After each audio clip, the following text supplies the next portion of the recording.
प्यारे मित्रों, आपका बहुत बहुत स्वागत करता हूं एक बार फिर से। बहुत सुंदर आप सब लोगों के भावों की अभिव्यक्ति रही, सुनकर हृदय गदगद हुआ। इसलिए क्योंकि गुरु और शिष्य का नाता ऐसा है जैसे कोई माली कोई बीज डालता हो, एक फूल का बीज डालता हो, और इस आशा के साथ कि एक दिन ये फूल खिलेगा, एक दिन ये फूल खिलेगा। लेकिन बहुत बार ऐसा होता है कि वो खिल नहीं पाता। गुरु की कोशिश होती है कि जो बीज मैंने डाला है इसे मैं फूल बना दूं, और वही फूल मैं हमेशा समर्पित किया करता हूं अपने प्यारे परम गुरु सदगुरु के चरणों में। तो जब गुरु पूर्णिमा के दिन आपके भावों की अभिव्यक्ति में सुनता हूं तो बहुत कुछ मेरे हृदय तक पहुंचता है। आज भी मैंने जो जो अभिव्यक्तियां सुनी, सुनकर मेरा हृदय बहुत गदगद हुआ। इसलिए भी कि जब तुम्हारी मस्ती देखता हूं, जब तुम्हारे उत्सव को देखता हूं, तो नमन करता हूं सदगुरु ओशो को कि मेरे द्वारा ये सब हुआ। ओशो कहते हैं, आनंद हमार गोत्र, उत्सव हमारी जाति। हमारा जो असली मकसद है वो है आनंद और उत्सव। हर घड़ी, एनी टाइम, एनी वेयर, हम जहां भी हों बस उत्सव में हों। अगर मौत भी अगर आ गई हो तो भी उसका भी उत्सव हो, इस बात के लिए कि एक महाजीवन में प्रवेश हो रहा है। ये जीवन जो तुम्हें दिखता है ये जीवन नहीं है, इसके बाद जो जीवन शुरू होता है आफ्टर डेथ्स, वो है महाजीवन। तो उस क्षण में भी हम अगर ऐसा कर पाए, तो आज भी जो अभिव्यक्तियां हुई, कुछ लोगों ने अपने नैनों से अपनी अभिव्यक्ति दी, अपने नैनों से श्रद्धा सुमन टपकाकर, टपकाकर नहीं कहूंगा क्योंकि टपकाकर तो ऐसा लगता है कि जैसे किसी ने टपका दिए हों, कोई एक्ट किया होगा, लेकिन ये कोई एक्ट नहीं होता। और ये तभी होता है जब किसी का सहस्त्रदल कमल खिलता है। वो बीज जो डाला था, वो बीज जो डाला था जैसे मूलाधार केंद्र, वो बीज जो डाला था जमीन के नीचे पाताल में, आज वो सहस्त्रदल कमल बनकर खिल गया है। तो प्यारे मित्रों, बहुत खुशी हुई है मुझे, और गुरु पूर्णिमा के संदेश के रूप में विशेष रूप से तो क्या कहूं, लेकिन फिर भी कुछ कहना जरूरी है। तो बस इतना ही कहूंगा, ये अभिव्यक्तियां मेरे अपने परम गुरु ओशो के लिए हैं। सब धरती कागज करूं, लेखनी सब वन राय, सात समुद्र की मसु करूं, ओशो गुण लिखा न जाए। कैसे मैं ओशो के गुणों को बखान करूं, मैं कर नहीं सकता। चाहे पूरी धरती को कागज बनाकर और सारे वनों के पेड़ों की कलम बनाकर और सातों समुद्रों की स्याही बनाकर भी अगर मैं लिखना चाहूं तो उनके गुणों को लिख नहीं सकता। इसी को कबीर ने इस ढंग से कहा है, मुझे इससे सुंदर अभिव्यक्ति कभी कोई लगी ही नहीं। क्योंकि गुरु ऐसा ही महान है कि उसके गुणों को तो नहीं गाया जा सकता। लेकिन वो क्यों इतना, क्या होता है कि हम सब शिष्य उसके गुणों का बखान करना चाहते हैं। तो ये यात्रा शुरू होती है उस व्यक्ति के ढूंढने से, काश हमें कोई ऐसा व्यक्ति मिल जाए, क्योंकि हमारा जीवन एक अंधकार रूप में है और हम तलाश करते हैं प्रकाश की। वो प्रकाश की तलाश डायरेक्ट परमात्मा की नहीं हो सकती, वो डायरेक्ट सूरज की नहीं हो सकती। हम किसी ऐसे व्यक्ति को खोजते हैं जिसके अंतस में दिया जला हो, जिसके अंदर का दिया जला हो, क्योंकि हम बुझे हुए दिए हैं, हमारी रोशनी नहीं है हमारे पास। हम अंधकार में भटकते हैं, अंधकार के, अज्ञान के अंधकार में भटकते हैं। इसलिए किसी ऐसे व्यक्ति की तलाश होती है जिसके भीतर का दिया जल गया हो, जिसका अंतस जगमगा उठा हो। फिर कोई व्यक्ति हमें मिलता है इस जीवन में, कुछ कुछ किरणें हम तक आती हैं, प्रकाश की कुछ कुछ किरणें उसके भीतर से झांकती हुई हम तक आती हैं, और हमें लगता है कि इस व्यक्ति के अंतस का दिया जला है।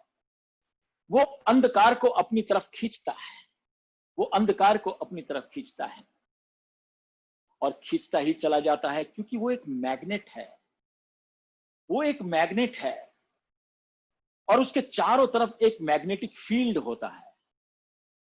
तो तब तुम कोशिश करते हो धीरे धीरे धीरे धीरे उस तक जाने की, तब तक तो तुम्हारी कोशिश होती है, लेकिन एक बार उसके मैग्नेटिक फील्ड में अगर तुम प्रवेश कर जाओ तो सख्त से तुम्हें खींच लेता है। जैसे देखते हो ना, चुंबक के पास लोहे को ले जाते जाओ, लेकिन एक सीमा तक ले जाते हो, उसके बाद तो कड़क पकड़ लेता है। तो ऐसे ही जब तुम गुरु की गिरफ्त में आ जाते हो अपना समर्पण करके, तो गुरु तुम्हारे जीवन में प्रकाश ही प्रकाश भर देता है। होता क्या है, धीरे धीरे धीरे धीरे धीरे धीरे आप उसकी तरफ चलते हो, धीरे धीरे आप उसकी तरफ चलते हो, लेकिन पूरे मन से नहीं चलते, कुनकुने कुनकुने। तुम्हारे मन में अनेकों सवाल उमड़ते घुमड़ते रहते हैं, वो तुम्हारी शंकाओं के समाधान भी करता रहता है बीच में। तो तुम धीरे धीरे धीरे धीरे, बुझा हुआ दिया, याद रखना, बुझा हुआ दिया एक गुरु के जले हुए दिए के पास धीरे धीरे धीरे धीरे खिसकता चला जाता है, और गुरु उसको सख्त करता है, उसको खींचता है। इसलिए, सिर्फ इसलिए कि ये मेरे इतना निकट आ जाए, ये मेरे इतना निकट आ जाए कि ये भी जगमगा उठे। और वही होता है, धीरे धीरे तुम्हें राजी करता है वो इस बात से, तुम्हारे प्रश्नों के उत्तर देकर, तुम्हें धीरे धीरे निरुत्तर करके, और धीरे धीरे तुम्हें श्रद्धावान बनाता है और तुम्हें अपने बिल्कुल निकट लाता है, और तुम राजी हो जाते हो उसके बिल्कुल पास जाने के लिए। जिस दिन तुम पूरी तरह से राजी हो जाते हो, उस दिन, जिस दिन उसका मैग्नेटिक फील्ड तुम्हें शक कर लेता है और तुम उसके दिए से जाके टकरा जाते हो, उसी दिन तुम्हारा बुझा हुआ दिया जल उठता है। और जिस दिन सब शिष्य इसी तरह से, जिन जिन की आपने अभिव्यक्ति सुनी ना, उन्होंने गुरु के बारे में क्या कहा, जब धीरे धीरे वो सारे बुझे हुए दिए उस जले हुए दिए के पास आने लगते हैं, तो एक एक करके भक से दिया जलने लग जाता है, और चारों तरफ जो एक अंधकार था वो छटने लगता है, और चारों तरफ शिष्यों के रूप में, जो बुझे हुए दियों के रूप में आए थे, अचानक जगमगा उठते हैं। एक दीपावली हो जाती है, एक दिवाली निर्मित हो जाती है। देखते हो, जहां पर अज्ञान के अंधकार में कुछ दिखाई नहीं देता था, वहां पर एक प्रकाश रूप दीपावली गुरु के चारों तरफ पैदा हो जाती है, और ये बुझे हुए दिए जले हुए दिए हो जाते हैं। और ये बुझे हुए दिए जब जल जाते हैं, क्या कहें, गूंगे केरी सरकरा खाए और मुस्काए।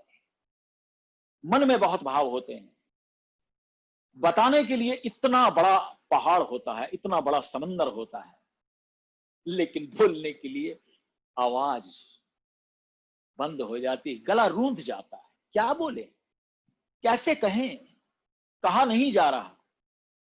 और अभिव्यक्ति का तो पारावार नहीं। कबीर जैसे महाज्ञानी, सहजो जैसे श्रद्धावान, अपने गुरु के लिए अपने वचन कहने वाले, तो आज फिर से मुझे वो शब्द याद आ गए। आज से फिर सहजो भाई मेरे भीतर एकदम आंदोलित हो रही है कि किस तरह से कबीर कहता है, गुरु गोविंद दो खड़े काके लागू पाए, और बलिहारी गुरु आपकी जिन गोविंद दियो बताए। वो शशोपंज में है, देखना, वो शशोपंज में है। कबीर इतने बड़े ज्ञानी हैं, लेकिन शशोपंज में है, किसके पांव लगूं। लेकिन सहजोबाई, सुंदरदास की दो बहुत चहेती शिष्याएं, उनमें से एक सहजोबाई थी। महाज्ञानी सुंदरदास हमेशा कहा करते थे, जैसे मेरी दो आंखें। तो सहजोबाई जब गुरु का बखान करती है तो कहीं द्वंद नहीं होता, कहीं द्वंद नहीं होता। वो साफ साफ कहती है, राम तजूं पर गुरु न विसारूं, गुरु के सम हरि को न निहारूं। देखते हो, एक बात, कोई द्वंद नहीं है। काके लागू पाए, किसके लागू, कोई द्वंद नहीं है। वो कहती है कि राम तजू पर गुरु न विसारूं, गुरु के सम हरि को न निहारूं। परमात्मा कहता है सहजो भाई ज्यादा हो गया, कुछ ज्यादा हो चला है। सहजो बाई कहती कुछ ज्यादा नहीं हुआ, जो कह रही हूं जान के कह रही हूं। तो कहते हैं कि सहजो बाई से पूछता है परमात्मा, तू सिद्ध कर सकती है कि आखिर तेरे गुरु में ऐसा क्या है जो तू कहती है कि गुरु के सम हरि को ना निहारूं। तो सहजो बाई कैसी है, इसमें कौन सी ऐसी बड़ी बात है, जब मन हो जब सामने आ जाना, आपको बता दूंगी, सेटिस्फाई कर दूंगी आपको। एक एक वचन मेरा कितना प्रेम से भरा है, श्रद्धा से भरा है। एक दिन परमात्मा सन्मुख आ गया और उसने कहा, बता सहजो, तूने कहा राम तजू पर गुरु न विसारूं, गुरु के सम हरि को न निहारूं, तो तेरा गुरु और अगर मैं खड़े होंगे तो तू अपने गुरु से दृष्टि नहीं हटाएगी, मुझे नहीं देखेगी। सहजो कहती है बिल्कुल नहीं देखूंगी। तो उसने कहा सिद्ध कर मुझे। तो उसने कहा हरि ने जन्म दियो जग माही। अब हरि से, भगवान से कह रही है वो, हरि ने जन्म दियो जग माही, गुरु ने आवागमन छुटाई। तुमने मुझे जग में जन्म दिया, लेकिन गुरु ने आवागमन से मुक्ति दिलाई मुझे। हरि ने रोग भोग उलझाए, यहां पर मुझे इतने भोग दे दिए, संसार सपने की तरह मेरे आगे पीछे, ये सारा संसार हरि ने रोग भोग उलझायो। भोग लेंगे तो रोग भी लगेंगे। हरि ने रोग भोग उलझायो, गुरु जोगी कर सबे छुटायो। गुरु ने मुझे योगी बना दिया, गुरु ने मुझे मेरा परमात्मा से जोड़ करवा दिया, योग करवा दिया मेरा। गुरु जोगी कर सबे छुटायो। हरि ने कुटुंब जाल में घेरी। क्या करा परमात्मा ने, मुझे कुटुंब दे दिया, बच्चे दे दिए, ये सब पति दे दिया, मां दे दी, पिता दे दिए, ये सब दे दिया। हरि ने कुटुंब जाल में घेरी, गुरु ने काटी ममता बेरी। उसने ममत्व के पार, मोह से पार प्रेम सिखा दिया मुझे, मोह के पार ले गया वो मुझे। और असल बात कहती है, हरि ने मोसू आप छुपायो। जन्म तो दे दिया, लेकिन हरि ने मोसू आप छुपायो, और गुरु दीपक देता ही दिखायो। गुरु ने फिर भी दीपक देकर दिखा दिया, देख दिस इज इट, ये है वो परमपिता परमात्मा। हरि ने मोसू आप छुपाए। तो ये अभिव्यक्तियां जब परमात्मा ने सुनी तो कहते हैं कि परमात्मा के हाथ जुड़ गए और परमात्मा ने कहा, धन्य है तू सहजो जो ऐसे गुरु की शिष्या है। धन्य है ओशो, धन्य है सहजो तू, और धन्य है तेरा गुरु जिसने ऐसी शिष्या पैदा कर दी। तो प्यारे मित्रों, अभिव्यक्तियां अपने दिल के हिसाब से होती, अपनी श्रद्धा के हिसाब से होती हैं। वहां पर भगवान भी कभी ठहरता नहीं है, उसे भी हाथ जोड़ने पड़ते हैं कि क्या ब्रह्मा विष्णु महेश का संगम और ऐसी अभिव्यक्ति। तो प्यारे मित्रों, गुरु के बारे में तो जितना भी कहा जाए, मैं ओशो के बारे में कुछ कहूं तो कितने भी दिन बोलता ही चला जाऊं, और बोलता ही तो हूं। मैं बोलता हूं, लेकिन मैं थोड़ी बोलता हूं, कितना बोल रहा हूं। ये सब ओशो के बारे में बातें हैं, जितनी भी हैं, मेरा ज्ञान, जो कुछ भी है, मेरा प्रेम, मेरा ध्यान, जो कुछ भी आज मेरा पास है, बस इतना ही है। मेरा मुझ में कुछ नहीं, जो कुछ है सो तेरा, और तेरा तुझको सौंपता क्या लागे मेरा।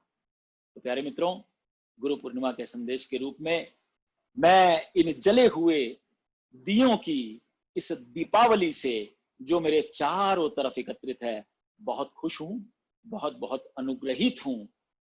मेरा बहुत बहुत प्रेम और आशीर्वाद आपके लिए सदा, कि जो मैं चाहता हूं, जो मैं चाहता था, ऐसा ही मैं तुम्हें दे पाता हूं। और जो देता हूं उसका अभिव्यक्ति के रूप में जब आप कुछ मुझे देते हैं, बोलते हैं, तो मुझे लगता है कि मेरी मेहनत बेकार नहीं जाती। बिल्कुल मेरी मेहनत बेकार नहीं जाती। आप लोगों का भी बहुत बहुत धन्यवाद, जिन्होंने इतने सलीके से आज के इस प्रोग्राम को सक्सेस बनाया। मैं सभी का बहुत बहुत धन्यवाद करता हूं, विशेष रूप से जिन्होंने मेरा इसमें सहयोग किया, रश्मि पालीवाल, सुनील बेस्ट, इन सब लोगों का मैं तहे दिल से धन्यवाद करता हूं इस प्रोग्राम को पूरी तरह सक्सेस बनाने में। और इसको